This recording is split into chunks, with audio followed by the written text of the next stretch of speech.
Programme में सबसे पहले डिस्कस करेंगे चेयरमैन नैब की पब्लिक अकाउंट्स कमेटी में पेशी के मामले को। एक नोटिफिकेशन सामने आया जब तलब किया गया पब्लिक अकाउंट्स कमेटी के सामने जस्टिस रिटायर्ड जावेद इकबाल को, और वजीर आजम इमरान खान का हवाला देते हुए उस नोटिफिकेशन में ये कहा गया कि चेयरमैन नैब किसी कमेटी, न सिर्फ पब्लिक अकाउंट्स कमेटी बल्कि किसी कमेटी के सामने जवाब दही के लिए पेश नहीं होंगे, बल्कि उनकी जगह डीजी नैब पेश होंगे। फिर इसके ऊपर एहतजाज हुआ, कई सवालात उठ गए और फिर ये सवाल भी उठा कि वजीर आजम कैसे हुक्म दे सकते हैं।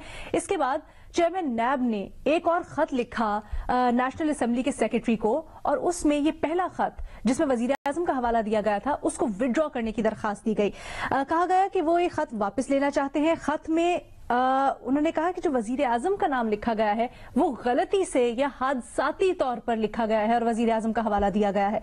अब इसके ऊपर chairman public accounts committee Rana Tanveer साहब का रद्द-ए-अमल आया है। वो कहते हैं कि कमेटी को मिसलीड करने की कोशिश की है चेयरमैन नैब ने, जवाब तो उनको देना होगा, और अगर वजीर आजम या वजीर आजम ऑफिस में से कोई इसके पीछे है तो उसके खिलाफ भी कार्रवाई होगी। इंक्वायरी का हुक्म उन्होंने दे दिया है और चेयरमैन नैब के खिलाफ इंक्वायरी का भी, कार्रवाई का भी उन्होंने कह दिया है।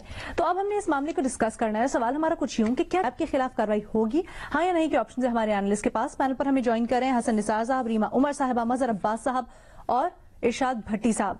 भट्टी साहब, सबसे पहले तो ये बताएं, वजीर आजम का हवाला देखिए, एक नोटिफिकेशन जारी होता है, सरकारी नोटिफिकेशन, फिर एक और नोटिफिकेशन जारी होता है जिसमें कहा जाता है गलती से हादसाती तौर पर वजीर आजम का नाम ले लिया। तो इतना आसान है वजीर आजम या उनके दफ्तर का नाम इस्तेमाल करना? बिल्कुल, इससे भी ज्यादा आसान है मैडम शेख।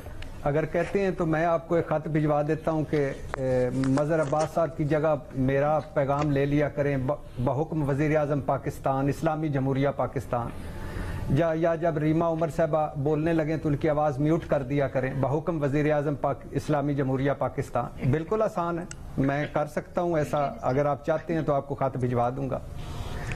तो सर, ये इस्लामी जमहूरिया पाकिस्तान है, आप बनाना रिपब्लिक का हवाला दे रहे हैं, ऐसे कैसे हो सकता है? कई मर्तबा बता चुका हूं कि इसी के हवाले देता हूं, लेकिन आप फिर भी उसको चलो रहने दें।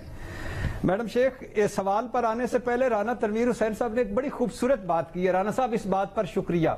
उन्होंने कहा कि वजीर आजम भी पार्लियामेंट को जवाब दे है।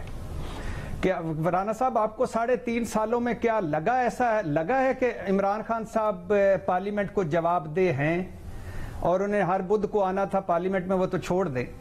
और क्या ये वही इमरान खान साहब हैं जिन्होंने पार्लियामेंट पर लानत फरमाई अपोजिशन में? दूसरी बात, राना साहब, कभी ये आपने नवाज शरीफ साहब के 3 दौरे हुकूमत में कभी ये बात की, और कभी नवाज शरीफ साहब आपको लगा कि वो पार्लियामेंट को जवाब दे हैं? और जो 6 महीने पार्लियामेंट नहीं आते थे और साल सेनेट नहीं आते थे। तो राना साहब शुक्रिया। बहरहाल, अब मैडम शेख, आपका सवाल है कि क्या चेयरमैन नैब के खिलाफ कार्रवाई होगी? तो अर्ज ये है कि राना तनवीर साहब ने रेफरेंस दायर करने का इंदिया दिया है, रेफरेंस दायर नहीं किया। अभी वो खुद तहकीकात कर रहे हैं। उनके बकौल कि ये क्या वाकई खत वजीर आजम ऑफिस ने लिखा या वाकई गलती से लिखा, या ये खत चेयरमैन नैब के इल्म में था। अगर ये सब कुछ ऐसे ही है जैसे राना साहब समझते हैं तो रेफरेंस दायर करने के लिए कमेटी से उन्हें इजाजत लेना पड़ेगी, और फिर सेक्रेटरी काबीना से उन्होंने 3 दिन के अंदर तफसीलात भी मांगी हैं। लिहाजा अभी ये इब्तदाई स्टेज पर है। लेकिन फर्ज कर लें चेयरमैन नैब जिन्होंने खुद ये कहा था कि 6 जनवरी को वो पेश होंगे, और मैंने वो 3 वजूहात में उस दिन बताया था ना कि हाँ, वो नैब की रिकवरियों के बारे में पूछा जाएगा। तो राना तनवीर साहब ने भी यही कहा है कि वो रिकवरियों के बारे में हमने बात करनी थी, नैब की रिकवरियों के बारे में। फर्ज करें वो उन्होंने 6 जनवरी को, या वो जो 6 तारीख को जब उन्होंने खुद पेश होने का कहा था वो नहीं आए, और खत भी वैसे ही सब जैसे राना तनवीर साहब समझते हैं वैसे ही हो, और फर्ज करें रेफरेंस दायर भी हो जाता है, तो फिर भी कोई कार्रवाई नहीं होगी। मैडम शेख, यहां अब ताकतवर के खिलाफ, पैसे वाले के खिलाफ कार्रवाई हो जाए, ये एक अनहोनी। और लेकिन आप ये समझते हैं ना कि होनी चाहिए, कार्रवाई नहीं होगी। आप कह रहे हैं होगी नहीं, लेकिन आप समझते हैं होनी चाहिए, आप समझते हैं होनी चाहिए। जी बिल्कुल।